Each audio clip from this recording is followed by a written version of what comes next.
Assalamualaikum warahmatullahi wabarakatuh.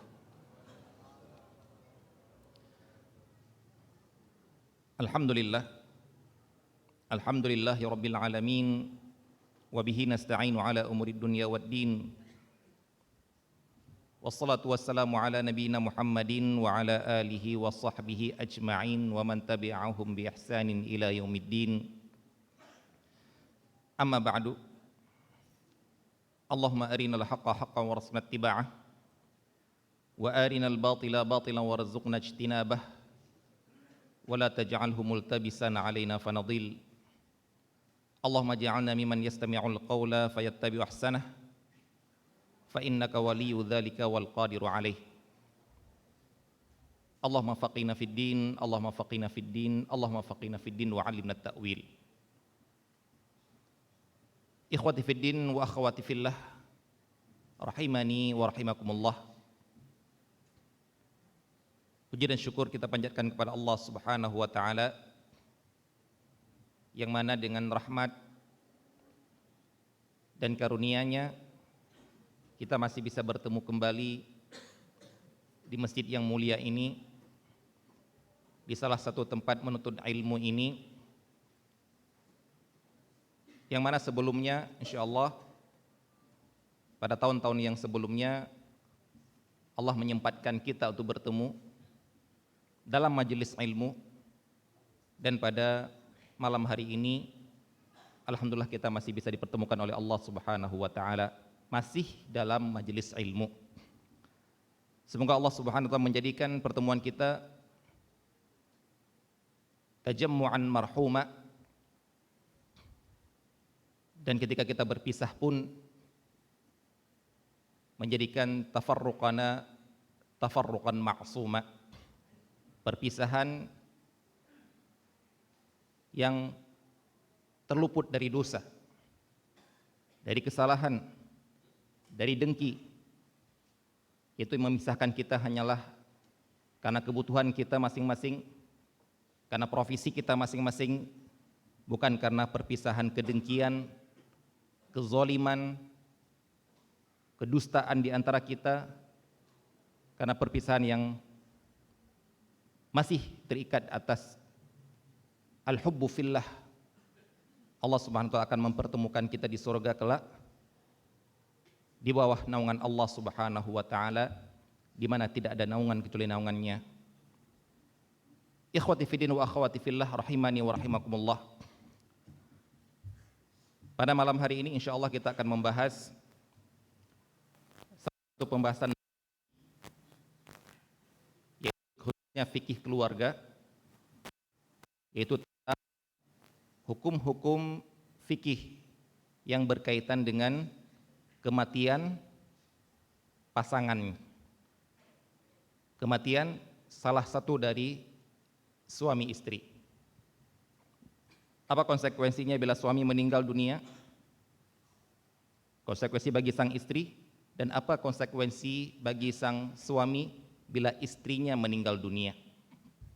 Akan ada di antara mereka berdua konsekuensi yang sama, dan juga akan ada di antara mereka berdua konsekuensi yang berbeda, karena ada beberapa hukum di dalam syariat kita, syariat Islam, yang membedakan.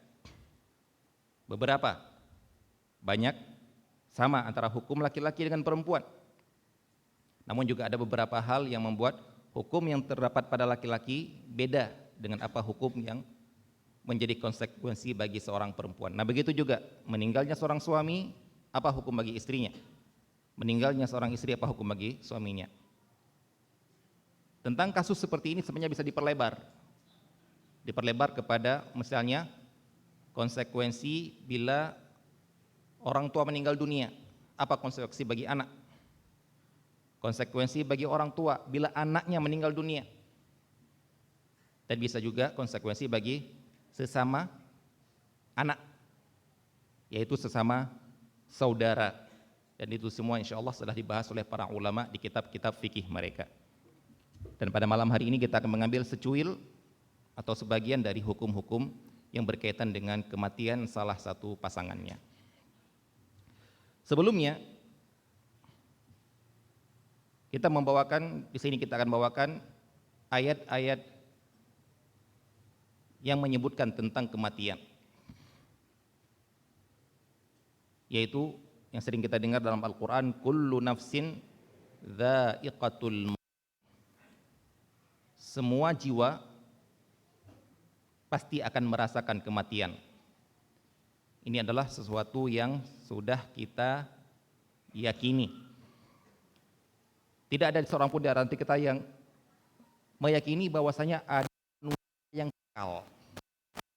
Dia tidak akan pernah mati, manusia yang tidak akan pernah mati kecuali nanti jika semua manusia dikumpulkan di padang mahsyar. Tidak.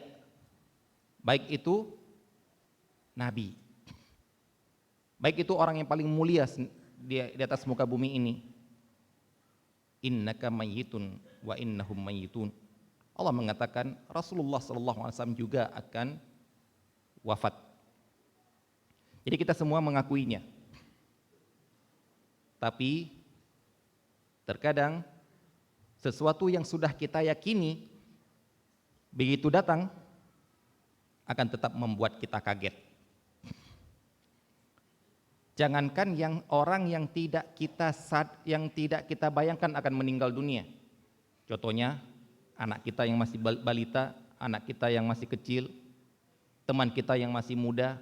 Ini secara adat, kita ngomong secara adat, bahwasanya yang namanya yang meninggal adalah orang yang sudah tua renta, yang memang metabolisme tubuh dia sudah menurun dari lemah kuat ketika remaja, yang ujung-ujungnya akan lemah kembali dan ujung-ujungnya akan mati.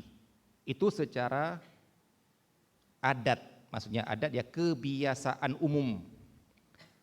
Tapi kita sadar bahwasanya ada orang-orang yang meninggal dunia di usia masih balita, bayi, bahkan ataupun usia remaja ataupun usia setengah baya, kita yakin. Nah, jangankan yang di usia yang jarang ataupun yang kita katakan bukan adatnya orang meninggal dunia di saat itu. Kalau meninggal dunia di saat itu kita akan kaget. Yang meninggal dunia yang sudah tua pun terkadang kita tidak siap menerimanya. Contoh, misalnya orang tua kita. Kita tahu sudah tua renta, kita sudah tahu sudah kena penyakit, kita sudah tahu dokter bilang ini sudah tidak mungkin sembuh, tapi begitu datang peristiwa meninggal dunia tetap membuat kita shock. Dan seperti inilah yang biasanya terjadi pada orang yang kita cintai. Kecintaan kita kepada dia membuat samar, menutupi apa yang telah kita yakini sebelumnya. Bukan untuk mengingkari ya, kita tidak mengingkari, tertutupi. Sebagaimana terkadang istilahnya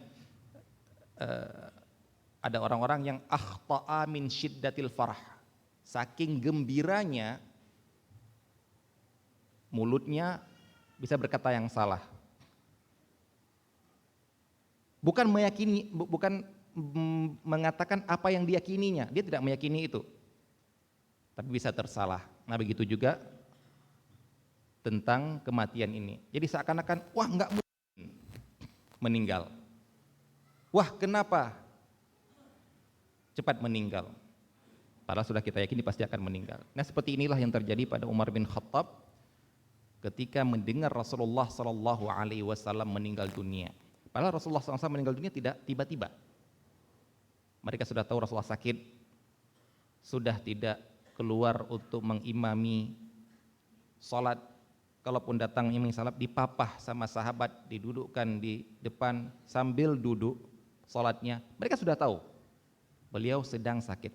Tapi begitu datang berita kematian, ada sebagian sahabat yang tidak percaya dan mengatakan, barang siapa yang bilang Rasulullah akan kupenggal kepalanya, beliau bukan meninggal dunia, beliau sedang bertemu dengan Allah. Sebagaimana Nabi Musa ketika bertemu dengan Allah Subhanahu wa taala pingsan. Kemudian datang Abu Bakar menenangkan mereka semua, duduk Umar, duduk. Maka Abu Bakar pun membacakan ayat wa ma Muhammadun illa rasul qad khalat min qablihi rusul. Muhammad itu hanya rasul biasa. Telah berlalu rasul-rasul yang lain. Maksudnya apa? Mana rasul-rasul yang lain mana? Sudah meninggal. Rasulullah? Iya. Pasti meninggal.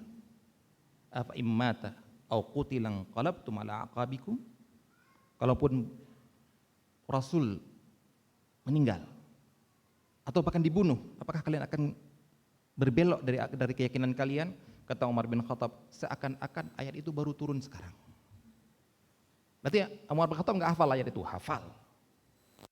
Tapi itulah saking kalutnya, saking sedihnya karena ditinggal oleh orang yang sangat dicintainya, maka seakan-akan lupa apa yang diyakininya.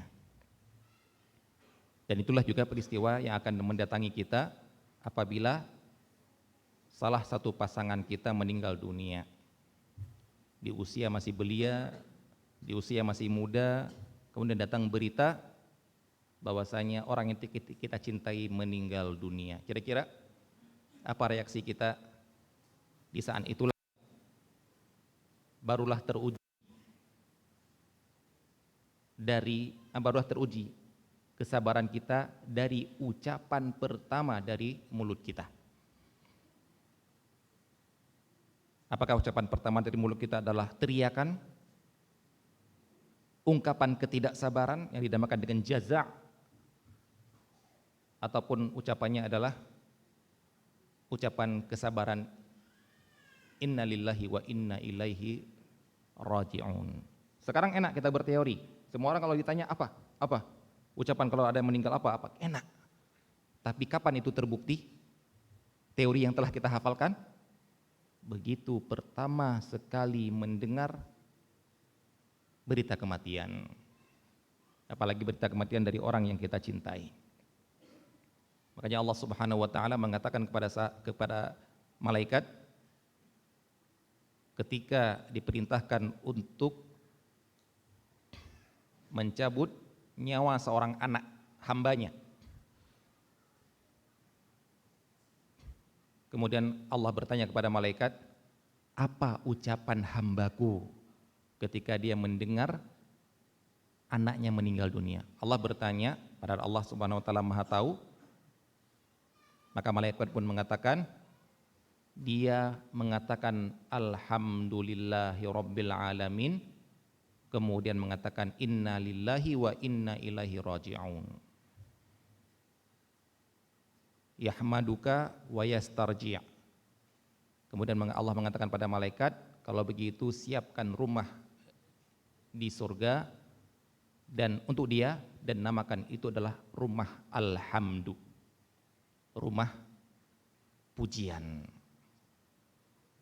Bayangkan, yang pertama yang keluar adalah ungkapan yang menunjukkan kesabaran, bukan teriakan.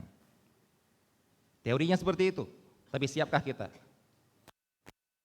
Ketika lagi safar, lagi tugas kota, tiba-tiba ditelepon, nah kita kecelakaan ini dan itu sebenarnya sehingga meninggal dunia. Kira-kira apa ucapan kita yang pertama sekali? Itulah yang menunjukkan sudah siapnya jiwa kita dengan teori yang telah kita hafalkan sebelumnya. Karena kalau tidak demikian, maka tidak ada gunanya sabar. Sebagaimana orang yang sabar setelah capek. Sudah meraung-raung, memaki-maki, kemudian begitu capek baru bilang, saya sabar. Dan ini kata Rasulullah SAW, bukanlah orang sabar, karena innamas sabru indas sadmatil ula. Yang namanya sabar itu baru dinilai sabar ketika pertama sekali menerima, sikap dia pertama sekali ketika menerima musibah. Baik. Sekarang kita akan belajar tentang hukum-hukum fikih yang berkaitan dengan kematian ini. Nah, sebelum hukum fikih yang berkaitan dengan sudah mati, maka kita akan melihat dulu apa hukum fikih yang berkaitan dengan sebelum mati. Maksud sebelum mati di sini adalah proses dalam sakit yang dikatakan oleh para ulama sakit maradul mauti. Sakit yang sakit inilah akan membawa dia kepada kematian. Sakit inilah yang akan membawakan dia kepada kematian. Nah, sakit ini ada dua macam. Yang pertama, memang sakit begitu kena sudah secara logika yang diyakini oleh dokter pasti mati. Ada penyakit-penyakit yang kalau kena ini mati ujungnya. Maksudnya apa? Dokter tidak sanggup untuk mengobati. Karena memang penyakit ini penyakit akan membawa kematian. Penyakit ini kalau kita membaca kitab fikih pada zaman dahulu, mereka bahkan terkadang menyebutkan secara spesifik penyakitnya. Di antaranya yang Anda ingat adalah penyakit malaria. Di antara yang Anda ingat adalah penyakit muntaber, mencret. Yang kemudian Anda ketika membaca penyakit-penyakit yang ada di situ akhirnya menyimpulkan ini di saat itu. Di saat itu menurut para ulama, di saat itu di kedokteran saat itu yang kena penyakit ini nggak bisa diobati. Dan ternyata alhamdulillah dengan berkembangnya teknologi sehingga ditemukan yang namanya vaksin, yang ditemukan namanya serum, sehingga obat-obat penyakit-penyakit yang dulunya dianggap penyakit kalau kena ini pasti mati, maka sekarang penyakit sudah bisa disembuhkan. Sehingga apa? Muncul penyakit baru. Ya, penyakit juga ada yang kontemporernya ya. Penyakit juga pasti ada yang baru. Penyakit mungkin muncul penyakit baru di saat muncul pertama sekali nggak bisa diobati, orang yang kena pasti mati. Lama-lama ditemukan serumnya, nanti begitu seterusnya. Ya. Seperti taun. Penyakit apa? Taun penyakit apa? Penyakit pes. Apakah sekarang sudah ada obatnya? Alhamdulillah sudah ada. Penyakit apa lagi? Nah, ini maka kemudian ketika anak membaca itu ketika mengajarkan fikih tentang itu, maka Anda katakan ini semuanya dikembalikan kepada ahlinya, yaitu kepada dokter. Bisa jadi jangan langsung kita ini yang biasa kita katakan adalah jangan terfokus pada kitab klasik terhadap contoh. Kalau hukum bisa kita katakan, tapi kalau contoh maka jangan terfokus pada sini.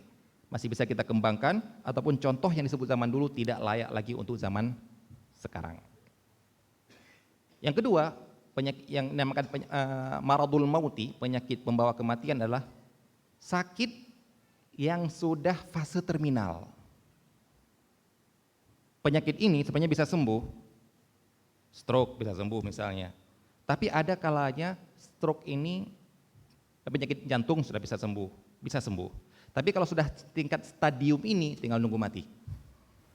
Ini dinamakan dengan fase terminal. Ya, tinggal naik bus berangkat ke alam barzakh. Ini diistilahkan di dalam kedokteran sudah fase terminal. Nah, apa konsekuensi dari keadaan model seperti ini?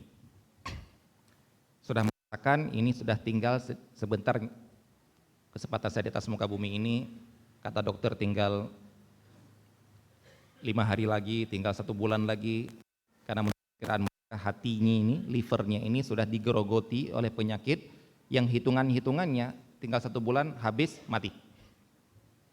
Nah, dalam hal yang seperti ini maka dianjurkan dan ada yang diwajibkan, yaitu berwasiat.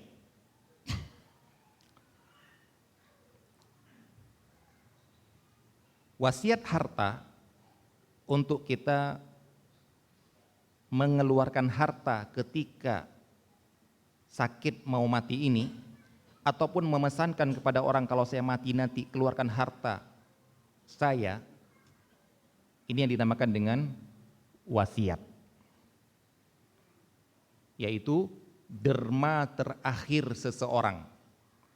Karena kalau sebelumnya dinamakan sedekah, dinamakan hadiah, dinamakan hibah, dinamakan wakaf dan lain sebagainya. Tapi kalau diadakan pada fase yang terakhir seperti ini, maka namanya adalah wasiat. Maka konsekuensi hukumnya adalah konsekuensi wasiat.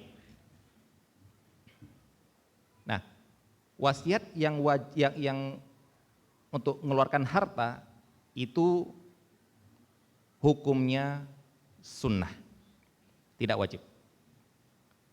Dan maksimalnya adalah 1/3 seluruh harta. Dan tidak boleh diwasiatkan kepada ahli waris. Berarti tidak boleh suami mewasiatkan hartanya untuk dihibahkan ataupun diserahkan kepada istrinya. Begitu juga istri tidak boleh mewasiatkan hartanya untuk diserahkan kepada suaminya, kepada anak-anaknya, dan kepada ahli warisnya. Jadi kita tidak ngomong tentang istri, suami, anak, tapi kita ngomong ahli waris. Siapapun ketika dia meninggal menjadi ahli waris dia, maka tidak boleh dia mewasiatkan hartanya untuk mereka. Jadi maksimalnya adalah 1/3, dan yang bolehnya adalah wasiat itu kepada selain ahli waris. Baik, maksimalnya 1/3, afdolnya berapa? Afdol ini dapat kita lihat dari perbuatan sahabat Abu Bakar As-Siddiq. Beliau mewasiatkan 1/5 hartanya. Beliau mengatakan, saya ridho dengan apa yang diridhoi oleh Allah untuk dirinya dalam pembagian ghanimah. 1/5.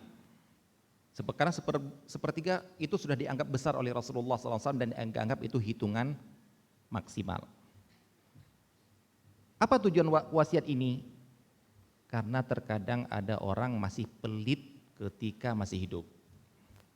Nantilah, rencananya panjang-panjang rencananya, beli inilah, nanti beli ini. Ternyata sakit dan divonis akan mati, barulah dia kemudian sadar, saya belum bersedekah, belum berwakaf,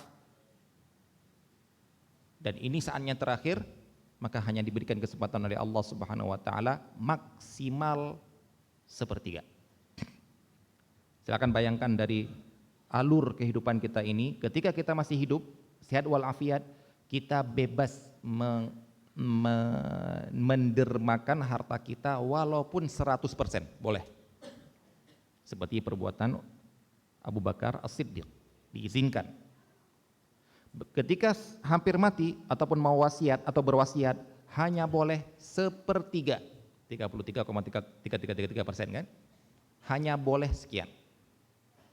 Tapi begitu sudah mati, tidak berhak seseorang mengutak-atik harta peninggalannya sendiri.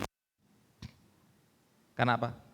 Karena ini sekarang sudah menjadi milik ahli waris yang dibagikan oleh Allah Subhanahu wa taala sendiri dalam Al-Qur'an. Jadi kalau Anda mau bebas mengotak-atik harta Anda, sekaranglah saatnya ketika sehat walafiat.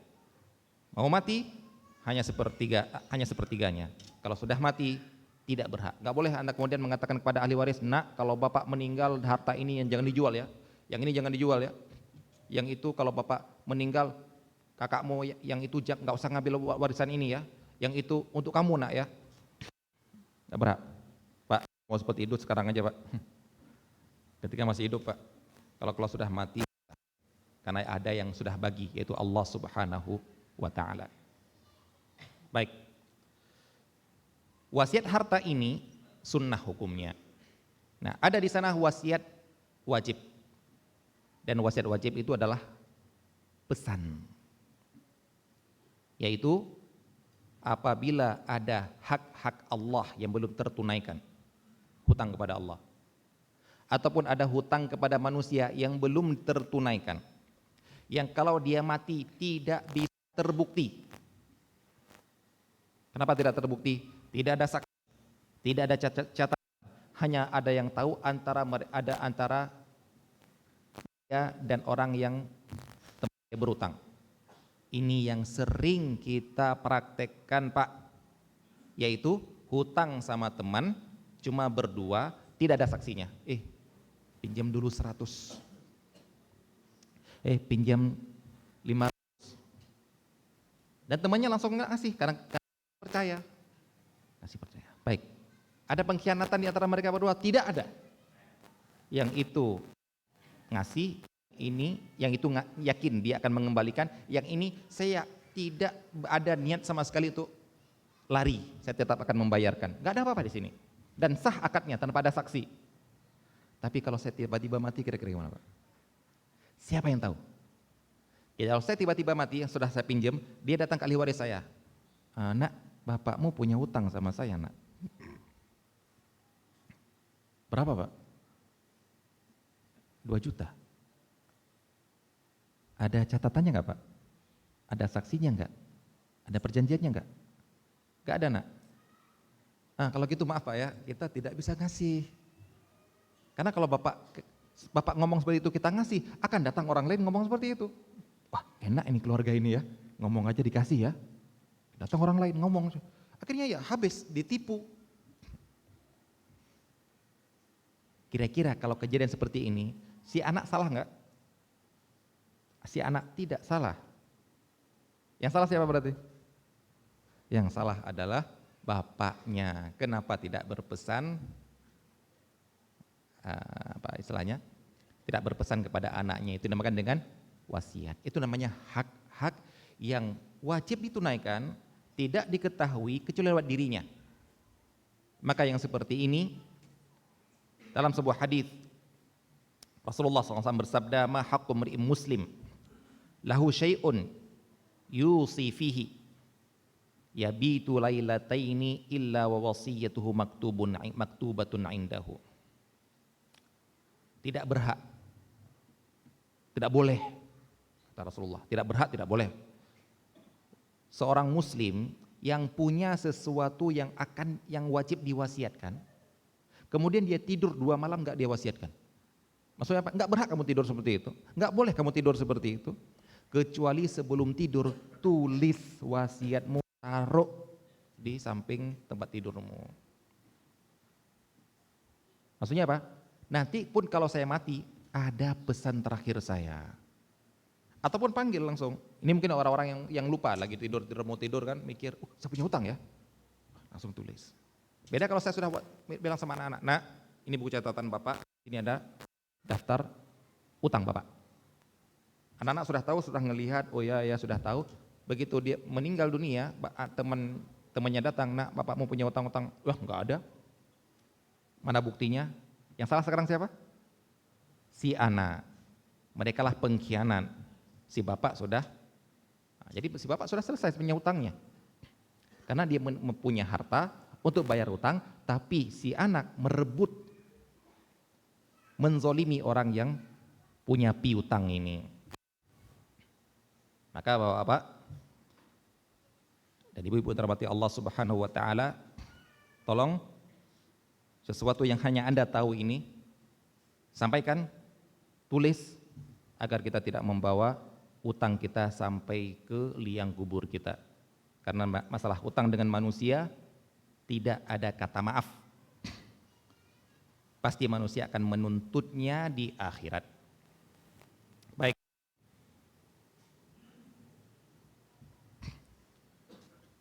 Yang lain yang perlu juga antara suami istri, ketika masih hidup ini, ketika hampir meninggal dunia ini, yaitu punya keinginan untuk tidak meninggalkan fitnah sebelum mati, tidak meninggalkan kekacauan sebelum mati. Insyaallah kita ini tidak ingin menjadi biang kerok kekacauan ketika kita hidup. Jangan sampai gara-gara kita orang berkelahi. Anda mau seperti itu? Kita malah harusnya adalah menjadi orang yang melerai perkelahian orang, mendamaikan orang. Jangan sampai gara-gara kita orang berkelahi. Itu ketika kita hidup. Maka harusnya kita punya tekad, jangan sampai juga orang menjadi bertengkar, berkelahi, saling menzolimi ketika saya mati. Ini sebenarnya adalah doa kita ketika kita sholat jenazah. Di sholat jenazah diantara doanya adalah Allahumma la tahrimna ajrahu wa la taftinna ba'dahu. Ya Allah, jangan engkau halangi kami mendapatkan pahala dari kematian dia. Apa pahalanya? Mensolati dia, mengurusi jenazah dia, mengusung dia ke kuburnya, mendoakan dia. Intinya kematian dia tetap kami dapat pahala. Kemudian wala taftinna ba'dahu, jangan engkau mendatangkan fitnah dengan sepeninggalannya dia. Jangan gara-gara dia meninggal malah muncul fitnah di kalangan kami. Apa bentuk fitnah? Kekacauan, pertikaian, ataupun bahkan jadi peperangan. Fitnah yang terbesar umat ini apa, Pak? Harta. Nah, usahakan Anda jangan kematian Anda malah membawa fitnah, kekacauan di tengah-tengah keluarga Anda, antara istri dan iparnya, saudara Anda, antara istri Anda dengan anak-anak Anda, karena anak Anda mungkin ada yang memang dari istri ini ataupun dari istri yang lain. Jangan sampai mereka kacau karena memperebutkan harta Anda. Apa maksud memperebutkan di sini? Bukan memperebutkan warisan. Memperebutkan warisan berarti mereka yang salah karena tidak memakai hukum Allah dalam pembagian warisan. Bukan itu maksud saya. Yaitu tentang harta bersama suami dan istri. Dan harta bersama yang Anda maksudkan di sini adalah harta bersama yang tidak diketahui prosentasenya. Kalau diketahui enak. Contohnya apa? Ini bapak-bapak, ibu-ibu, suami istri yang punya rumah dibangun bersama. Gimana? Pertanyaan sekarang, kalau bapak meninggal, berapakah harta warisan bapak di rumah ini? Anda nggak tahu. Kenapa? Ya karena kita nggak pernah bagi, karena kita tidak pernah menyepakati. Beli tanah, beli bareng, tabungan bapak, tabungan ibu beli. Ketika mau beli semen, Pak punya, biar saya beli. Ketika beli besi, istri yang beli. Ketika beli air, saya yang beli. Ketika beli bata, istri yang beli. Ketika mau bayar tukang, kadang saya bayar, istri saya. Akhirnya jadilah rumah. Senang kan berdua? Senang. Pertanyaannya, kalau bapak meninggal, berapa persen dari rumah ini yang menjadi warisan bapak? Enggak tahu, Ustaz. Gara-gara ketidaktahuan ini, maka istri Anda siap-siap berdebat dengan keluarga besar Anda ataupun dengan anak-anak Anda. Dia berdebat. Ipar dia, ya, saudara Anda bilang, ini bagi 70%-nya. Oh enggak, saya juga ikut. Ya berapa? Ya berapa? Debat dulu. Ribut bahkan ke pengadilan. Anda mau seperti itu? Maka kalau tidak mau seperti itu, mulai sekarang siapa yang bangun rumah seperti ini, tulis, sepakati. Kalau nggak tahu Ustaz berapa nilainya, dah damai, 50-50. Dan buktikan dengan tanda tangan yang bisa dibaca oleh sepeninggalan antum. Ah Ustaz, itu aja kok dipermasalahkan. Iya, sekarang Anda masih berdua, masih cinta-cinta, sehingga kalau kita ajak istri Anda, oh nggak usah lah Mas, ini ke rumah kita berdua. Iya. Kamu masih ngomong seperti itu. Nanti kalau saya mau nikah lagi baru dipermasalahkan kan? Ini belum mati loh. Mau nikah, apalagi mati. Kenapa tujuan kita? Bukan gara-gara pelit, bukan gara-gara nggak cinta, tapi untuk menghindari fitnahnya. Begitu juga yang banyak pertanyaan ke anak ketika warisan, yaitu ketika ada anak yang ikut bangun rumah orang tua. Sering ditanya, Ustaz, ini ini si kakak bilang sebelum bagi warisan itu ada bagian saya dari rumah itu. Maka yang seperti tolong bapak yang punya rumah dibangun oleh anaknya, tanya sama anaknya, nak kamu bangun ini kasih bapak atau apa? Kasih bapak atau kamu ngasih hutang bapak atau kamu ingin syarikah dalam rumah ini? Tanya langsung misalnya itu, disaksikan oleh adik-adik yang lain. Saya kasih pak, udah berarti kalau meninggal semuanya warisan. Kamu jangan apa-apa. Jangan bilang, Pak ini kan separuhnya saya bangun. Ini kan saya bangun berarti seperti seperempat saya. Enggak, karena sudah dibilang ini dikasih ke Bapak. Karena kalau didiamkan saya Pak, oke dia diam aja. Begitu dia Bapak meninggal ngomong sama adiknya, itu sebelum dibagi itu ada harta saya di situ ya. 1/5 punya saya ya. Ribut Pak. Tolong dipastikan tujuannya apa? Agar tidak meninggalkan kekacauan setelah kita meninggal.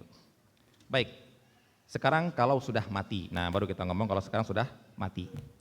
Apa hukum fikih yang berhubungan dengan mati ini? Yang pertama, hukum yang berkaitan dengan mengurusi jenazah. Yaitu diantaranya memandikan jenazah. Untuk memandikan jenazah, para ulama sepakat, ijma' bahwasanya boleh memandikan suaminya. Adapun suami memandikan istrinya, bila yang meninggal dunia istrinya, itu ada khilaf para ulama. Dan yang rajih, yang kuat pendapat adalah boleh.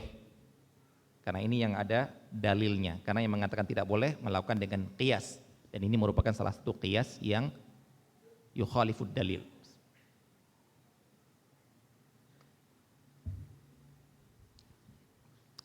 Apa dalilnya?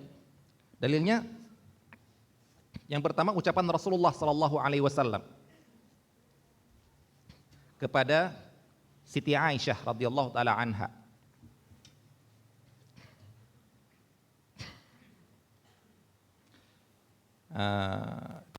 Ana coba ya, kira-kira Bapak menjadikan ucapan ini ucapan kepada istrinya. Kira-kira apa komentar istrinya? Padahal yang ada ucapkan ucapan Rasulullah kepada istrinya. Karena sebagian orang, Ana pernah nulis ini di media sosial ya, tentang sebagian orang itu melihat contoh-contoh kemesraan Rasulullah dengan istrinya. Lari bareng ya, apalagi ya, minum dari bekas bibirnya, macam-macam gitu. Dan si perempuan inginnya diterapkan seperti ini kepada mereka. Tapi ternyata kan ada kisah lain yang kalau kita terapkan yakin perempuan nggak mau. Karena Rasulullah menerapkan ini pada istrinya. Apa itu? Ketika Rasulullah Shallallahu Alaihi Wasallam pulang dari Baqi, dari perkuburan di Madinah, tentang apa, ngurusi jenazah, kemudian pulang, kemudian Siti Aisyah mengucapkan wa ra'sah. Kalau bahasa kita, aduh sakit kepala katanya. Maka kata Rasulullah Shallallahu Alaihi Wasallam katakan, wahai Aisyah, saya yang sakit kepala. Kemudian Rasulullah mengatakan,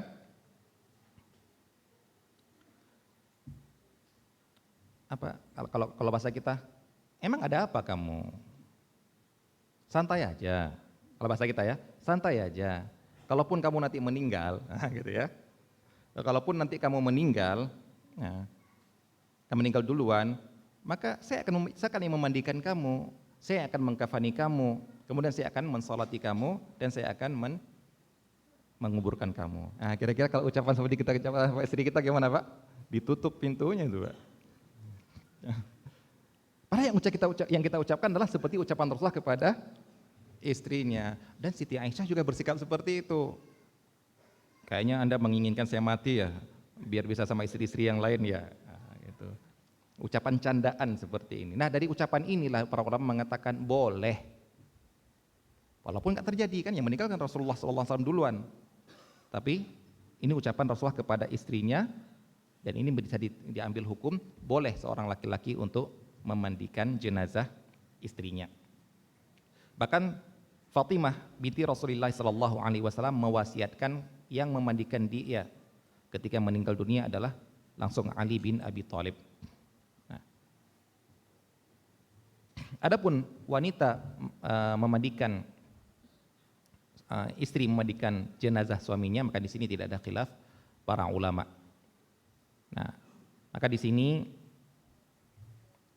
ya bapak-bapak belajarlah cara memandikan jenazah.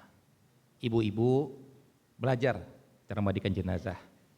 Nanti kalau ibu-ibu ikut kajian misalnya, mau kemana? Ikut kajian apa? Cara ngurusin jenazah. Untuk apa? Ya kalau Anda mati kan saya yang gitu Bu ya jawabannya ya. Kalau Anda mati ya saya yang mandikan nanti Pak. Gitu. Nah si bapak pun akhirnya balas dendam, dia ikut juga dia memandikan jenazah. Nah, kalau istri mati nanti akhirnya berangkat berdua gitu. Ya, karena apa? Pernah kejadian yang membuat saya gimana ya, agak kasihan. Itu salah seorang alumni kita ketika istrinya keguguran, kemudian ya bayinya sudah berbentuk manusia, kemudian mau diurusi jenazahnya, dia bilang, ya, dalam hadis menurut fakih dikatakan yang ngurusin jenazah adalah orang yang paling kasih sayang kepada dia. Siapa? Ya paling kasih sayang kepada anak kan bapak. Kok disuruh orang lain ngurus? Anda bilang, antum lah yang mulai. Anda nggak bisa Ustaz, kalian ya Allah. Ini bukan orang lain loh, ini anak sendiri loh. Kok jawabannya nggak bisa? Ya, jadi Anda lebih cinta kepada suami Anda daripada dibolak-balik sama orang lain. Mending Anda yang bolak-balik daripada disikat sama orang lain. Mending ada yang sikat, yang maksudnya bukan sikat ya, apa digosok ya, mau pasak sikat. Ya, itu namanya orang yang paling cinta kepada dia. Jadi aman ya insyaallah ya. Jadi boleh saling memandikan. Bukan saling sih sebenarnya. Karena cuma satu pihak aja ya, bukan nanti kalau saya meninggal keluar pocong untuk mandikan ya enggak kan insyaallah. Yang kedua, hukum yang kedua yang berkaitan dengan kematian adalah tentang ini yang kalau yang meninggalnya adalah laki-laki. Itu terputusnya nafkah. Bu, perhatikan, terputusnya nafkah. Wajib suami menafkahi istrinya adalah ketika masih hidup, ketika istrinya dan istrinya taat ya, karena kalau istrinya nusyuz nggak wajib dinafkahi. Apa nusyuz? Durhaka kepada suaminya, diajak nggak mau, disuruh jangan pergi safar dia, itu tidak wajib dinafkahi gara-gara kesalahan si istri. Ini kalau dalam masa hidup. Kalau meninggal juga terputus nafkah.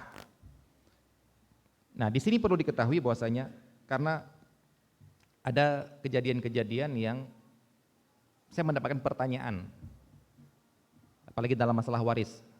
Si ibu merasa selama saya masih hidup, maka rumah ini adalah hak saya. Nah, nafkah itu kan makan, sandang, pangan, papan. Nah, papan rumah.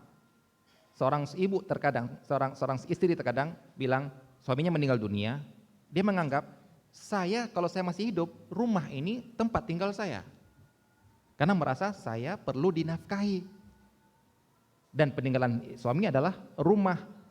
Bahkan mungkin terkadang toko peninggalan suami yang masih mendatangkan hasil, kebun sawit yang di peninggalan suami yang masih mendatangkan hasil, itu dikuasai semua oleh si istri, si ibu ini. Karena merasa saya masih perlu dinafkahi.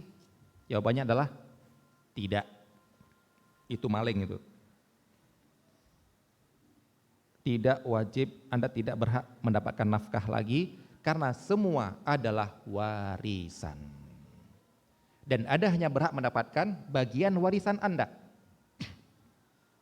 yaitu 1/4 kalau suami Anda tidak punya anak, 1/8 kalau suami Anda punya anak. Nah, lumayan juga kan?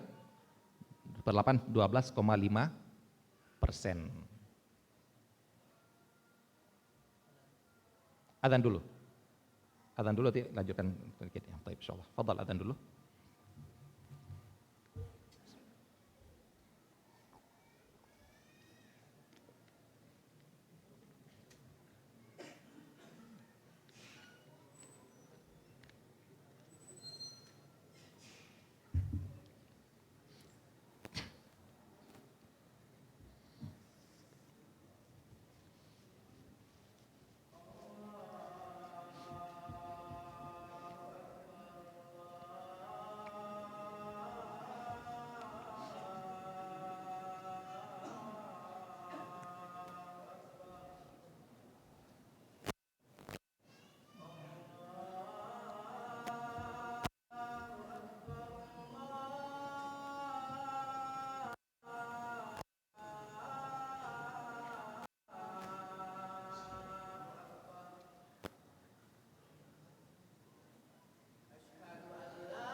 Baik, mungkin sebagian ibu ketika ditinggal mati oleh suaminya, sebagian wanita yang ingin menguasai harta rumah ini sendiri, hasil kebun sendiri, hasil toko yang peninggalan suaminya sendiri, mungkin beralasan anak saya ridho kok. Itu kalau ahli warisnya cuma Anda sama anak Anda, tidak apa-apa Anda minta keridhaan sama anak Anda. Misalnya mereka ridho semua untuk ibu tetap tinggal di sini, di rumah kita bersama, ahli waris, biar ibu tinggal di sini, nggak apa-apa. Ini penghasilan ini untuk harta warisan untuk kita, biar diambil oleh ibu selama ibu masih hidup, tidak apa-apa.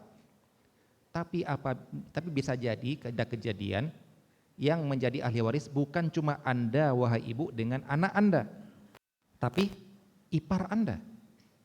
Ketika Anda misalnya tidak punya anak laki-laki, sehingga ada ahli waris suami Anda adalah saudara-saudarinya ataupun mertua Anda. Itu pasti kalau dia suami meninggal, mertua masih hidup, berarti mereka pasti ahli waris. Mereka ridho enggak? Berarti Anda harus mencari ridhonya. Bilang, ini Bu penghasilan sawit setiap bulan ya 25 juta. Boleh enggak saya ambil semuanya? Nah, kira-kira dikasih enggak? Enggak dikasih lah. Kalau cuma 25 ribu dikasih insya Allah. 25 juta enggak? Pasti ya dibagilah nak.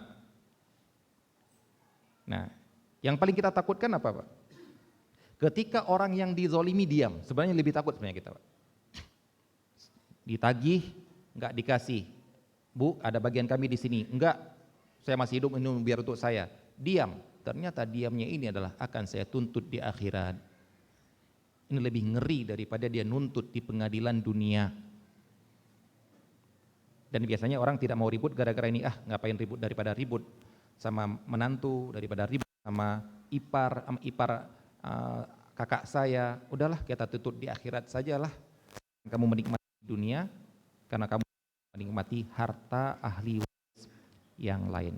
Jadi di sini sadarlah bahwasanya Anda tidak berhak untuk mendapatkan nafkah. Di sini ada yang bertanya gitu, kalau nafkah istri yang durhaka kepada kita, sampai kapan kita tidak memberikan nafkahnya? Sampai dia masih tetap durhaka. Sampai dia bertobat, datang, minta maaf, taat, baru ditransfer kembali. Kalau enggak, silakan ambil ATM-nya. Baik, ini masalah nafkah. Jadi hati-hati Bu ya, banyak sekali wanita yang merasa menguasai harta peninggalan suaminya. Kalau suami, gampang. Kalau suami memang ketika masih hidup saja nggak dapat nafkah dari istri. Masih ada suami yang dapat nafkah dari istri di sini? Tunjuk tangan. Cemen. Ya. Enggak, suami harus tunjukkan jantan. Walaupun si istri punya uang, walaupun si istri punya penghasilan, mungkin dia jualan online, dia punya kebun peninggalan orang tuanya yang mendapatkan hasil, bilang sama istri, hartamu simpan, nafkah sehari-hari tetap saya sebagai laki-laki. Enggak bang, saya tetap mau menafkahi anak-anak kita. Enggak usah, hartamu simpan. Kenapa bang? Ya kalau kamu mati kan lumayan warisan. Jangan dihabiskan sekarang lah, nantilah kalau kamu mati kan dapat 1/4 kan lumayan katanya. Yang berikutnya adalah tentang iddah dan ihdad. Iddah dan ihdad. Iddah ini hanya berlaku kepada iddah dan ihdad ini hanya berlaku kepada istri yang ditinggal mati suaminya. Beda iddah dengan ihdad. Iddah itu masa. Ihdad itu adalah perbuatan seorang di dalam masa ini. Jadi bagi seorang wanita yang ditinggal mati oleh suaminya, dia punya masa iddah. Di mana masa itu dia tidak boleh menikah dulu, tidak boleh menerima lamaran secara langsung, secara gamblang, yaitu nggak boleh dia menerima bukan menerima, kalau menerima pasti enggak ya. Bahkan orang laki-laki lain tidak boleh mengungkapkan kata saya lamar kamu ya, nanti saya lamar kamu ya. Ketika kamu sudah selesai masa iddahnya, saya lamar kamu ya, haram. Jadi kalau kutunggu jandamu, tolong selama masa iddah jangan mengungkapkan kata-kata lamaran. Tapi ungkapkanlah dengan kiasan. Boleh kalau kiasan. Jangan takut ya, nanti anakmu tetap akan biar saya yang urus. Ini berarti apa? Oh, nanti saya akan dinikahi. Ini bagi yang paham. Bagi orang punya perasaan. Kalau nggak perasaan langsung anaknya dikasih. Ini silakan Pak, kasih Pak. Bunga yang sendiri ini tetap biar saya yang sirami nanti ya. Bagi yang paham. Kalau nggak sirami bunga yang di depan rumah dia. Ini namanya kiasan, gombalan kiasan seperti ini. Itu boleh. Tapi untuk menikah di masa menerima lamaran dan menikah di masa iddah haram hukumnya dan tidak sah pernikahannya. Ini namanya iddah. Berapa iddah wanita yang ditinggalkan mati oleh suaminya? 4 bulan 10 hari. Ingat, 4 bulan 10 hari ini adalah bulan Hijriyah. Yang tidak ada 31-nya, yang tidak ada 28. Imma 29 ataupun 10. 4 bulan 10 hari. Ataupun sampai melahirkan apabila wanitanya dalam keadaan hamil, si suami meninggal dunia. Kalau sampai melahirkan apa? Bisa 9 bulan. Karena suaminya meninggal ketika umur kehamilan masih muda. Bisa 1 hari. Karena suami meninggal ketika umur kehamilan sudah tua, suami meninggal dunia, besok si istri melahirkan, besoknya akad nikah. Boleh nggak? Nah, jadi boleh, secara fikih kita katakan boleh, jangan dicela, walaupun secara etika ya jangan dululah.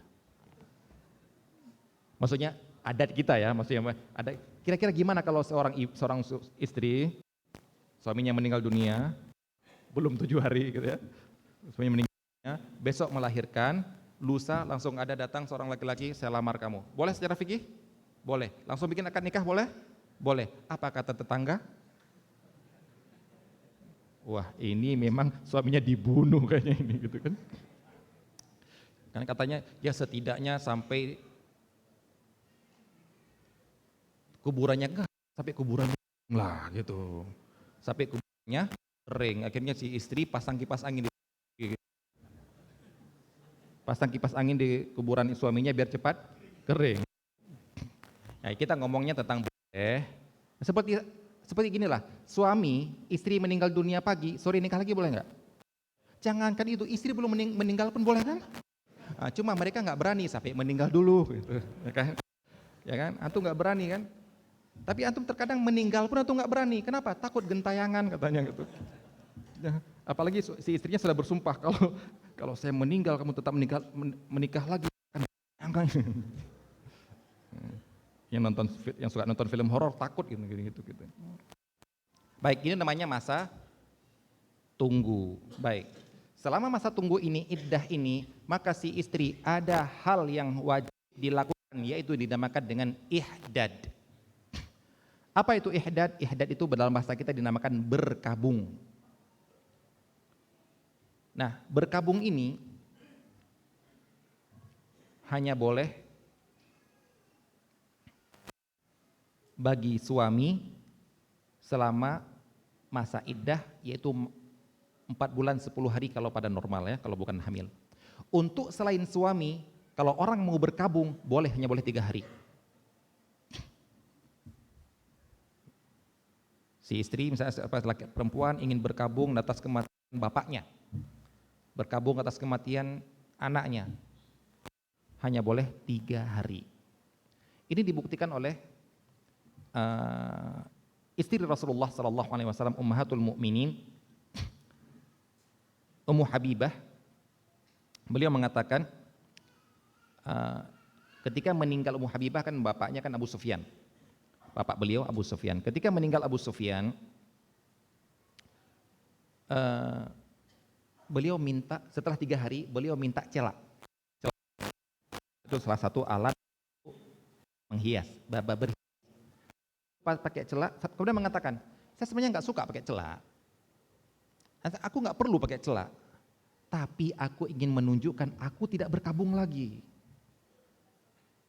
Bayangkan, beliau tidak celak 3 hari. Besoknya beliau bercelak, pakai celak. Apa tujuannya? Ingin menunjukkan saya tidak berkabung lagi ini atas kematian bapakku. Karena aku mendengar Rasulullah SAW mengatakan tidak halal bagi seorang wanita yang beriman kepada Allah dan Rasulnya butuh berkabung terhadap kematian orang lain lebih daripada 3 hari. Kecuali kalau yang meninggalnya adalah suami, boleh 4 bulan 10 hari. Jadi beliau, di antara bentuk berkabungnya itu, nanti akan kita lihat apa yang dilakukan dalam keadaan berkabung selama 4 bulan 10 hari ini. Yang pertama yang harus dilakukan adalah tidak boleh keluar rumah. Rumah siapa?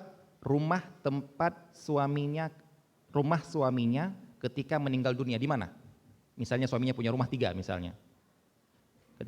Ketika meninggal dunia lagi di rumah ini, berarti dia tidak boleh keluar dari rumah ini. Keluar gimana maksudnya? Nginap tempat lain. Hanya boleh keluar dalam keadaan darurat ataupun hajat. Bedakan antara 2 ini. Darurat yang harus keluar kalau enggak celaka. Contohnya apa? Banjir, nggak boleh, saya nggak mau keluar banjir gitu. Kemudian ada begal dan lain sebagainya, dia baru boleh pindah ke tempat lain. Darurat. Ataupun hajat yang memang harus keluar karena kebutuhannya ada di luar. Apa? Belanja. Nggak bisa dia kalau nggak ada belanja. Para ulama juga mengatakan istri yang bekerja, yang kalau dia tidak keluar dipecat. Biasanya kan dapat jatah berkabung misalnya ada, dia pada asalnya dia nggak boleh keluar. Tapi kalau saya nggak keluar kerja, saya dipecat. Maka ini dia butuh pekerjaan ini, maka dia boleh keluar. Tapi untuk keluar rekreasi nggak boleh, umroh nggak boleh, haji nggak boleh. Ini ucapan para ulama. Anak nggak tahu kalau sampai sekarang ngantri 60 tahun nggak tahu anak ya. Itu butuh fatwa yang lain ini. Ustaz, ini kalau saya nggak haji sekarang, 60 tahun lagi kan antri Ustaz. Wallahu alam, itu perlu kebijakan yang lain menurut anak. Kalau zaman dulu, fatwa seperti fatwa Ibnu Taimiyah, mereka berdua rencana mau haji, suaminya meninggal bulan Sya'ban. Misalnya bulan Ramadan lah gitu. Kan sudah Syawalnya sudah musim haji kan? Maka si istri ini tidak boleh berangkat haji. Karena dia ada kewajiban ihdad untuk tetap tinggal di rumah tersebut. Nah, jadi rumah warisan tadi hanya boleh ditinggalin oleh si istri ini kapan? Selama masa ihdad, karena itu wajib. Bukan kepemilikan. Untuk ihdad saja. Baik. Ana melihat ada sebagian teman-teman ketika bapaknya meninggal dunia, ibunya disuruh pindah ke rumah dia. Gak boleh Pak. Ada yang bertanya ke anak itu, teman anak itu waktu di Jogja dulu. Anak jawabnya, gak boleh. Tapi Ustadz gini, gak boleh. Biasanya kan kalau orang bertanya gitu kan, tapi biar ujung-ujungnya biar boleh. Anak bilang apa? Ada jalan keluar, antum yang ke sana. Antum bersama keluarga sepakat ganti-gantian. Setelah selesai ihdad baru boleh kemana-mana si ibu. Yang anak praktekkan, alhamdulillah, ketika ayah anak meninggal dunia, akhir Sya'ban, Ramadan, berarti hitungannya enak, hitungan bulan Qamariyahnya itu enak.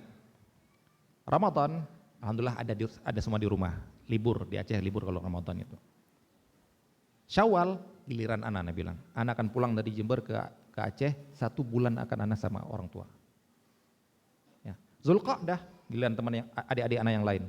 Zulhijjah 10 hari lagi baru umi anak boleh tinggal ke Banda Aceh, ke adik-adik yang lain. Sebelumnya apa? Anak yang akan datang ke sana.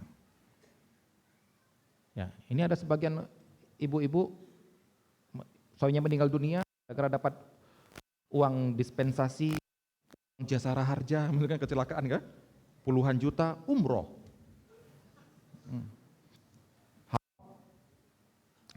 Terkadang perhatikan ya, orang ingin cari pahala dari umroh, haram yang bidang yang lain. Tetap di rumah. Bahkan para ulama mengatakan nggak boleh keluar sholat taraweh. karena bisa dia di rumah. Nggak boleh keluar salat Id, karena sunnah. Para ulama sampai mengatakan seperti itu. Ini adalah hak suami, ihdad ini. Perhatikan ibu-ibu itu. Yang kedua, yang harus dilakukan di dalam masa ihdad adalah meninggalkan semua perhiasan. Apa maksud perhiasan? Semua yang perhiasan. Apa ini? Giwang, gelang, kalung, apalagi yang di sini apa ini? Copot semua. Baju, pakai baju biasa, bukan baju yang berhias. Tidak perlu harus ada warna putih, tidak perlu harus warna hitam, tidak perlu. Asal tidak ada hiasan, yaitu dia kita anggap baju biasa. Tidak boleh celak, tidak boleh pakai minyak wangi-wangian. Ini semua walaupun sendiri, Bu. Karena ada sebagian mengira, Ustaz yang nggak boleh pakai kan di depan laki-laki lain. Enggak. Yang kalau di depan laki-laki lain yang bukan mahram, itu bukan ihdad, semua wanita nggak boleh. Tapi kalau untuk ihdad, walaupun sendiri di rumah nggak boleh pakai perhiasan, nggak boleh pakai baju yang berhias, yang baju indah, yang baju dipakai untuk pesta, baju pakai untuk ketemu teman-teman yang indah-indah itu, nggak boleh. Itu nggak boleh pakai minyak wangi, nggak boleh pakai celak. Kenapa? Inilah yang dinamakan dengan ihdad. Yang dinamakan dengan masa berkabung karena itu semua hak suami. Suami meninggal dunia, perlakukan hak ini maksimal 4 bulan 10 hari ataupun sampai melahirkan bagi wanita yang ditinggal mati dalam keadaan hamil. Inilah yang menunjukkan begitu besarnya hak suami, ataupun yang menunjukkan sakralnya kematian. Beda kalau ditalak, Pak. Ditalak 3 silakan. Walaupun dia nggak boleh nikah dulu selama masa iddah, tapi tidak ada ihdadnya. Tapi kalau untuk kematian ada ihdadnya. Ini juga berlaku bagi siapa? Bagi seorang wanita yang ditalak 1, talak 2, selama masih masa iddah talak 1, talak 2, suami meninggal dunia. Berarti tambahkan iddahnya menjadi 4 bulan 10 hari lagi. Karena apa? Karena di masa iddah talak 1, talak 2, suami tetap berstatuskan suami. Sehingga kalau ketika dia meninggal, si istri wajib melakukan ihdad. Baik. Ana pernah ketika apa istilahnya? Menemani umi ana ketika ihdad tersebut, ada teman ana yang imam masjid di kecamatan dibilang, ini ada acara apa pulang ini? Enggak ada acara apa-apa. Mungkin dikira ana ada daurah ada apa? Enggak ada acara apa, cuma nemenin umi masa ihdad. Langsung dia bilang, iya itu sesuatu yang jarang dilakukan oleh orang sekarang ya. Suami meninggal malah umroh dia, malah tinggal di anaknya di luar kota karena merasa sendiri di rumah. Ya, yaitu gara-gara semuanya itu sedikitnya ilmu, sedikitnya kajian, sedikitnya pembahasan masalah fikih dalam hal ini. Semoga dapat kita pahami, semua dapat kita praktekkan, semua dapat tunduk di bawah hukum Allah Subhanahu wa taala. Ini yang dapat Anda sampaikan. Wassallallahu nabiyana Muhammad wa ala alihi ajma'in. Assalamualaikum warahmatullahi wabarakatuh.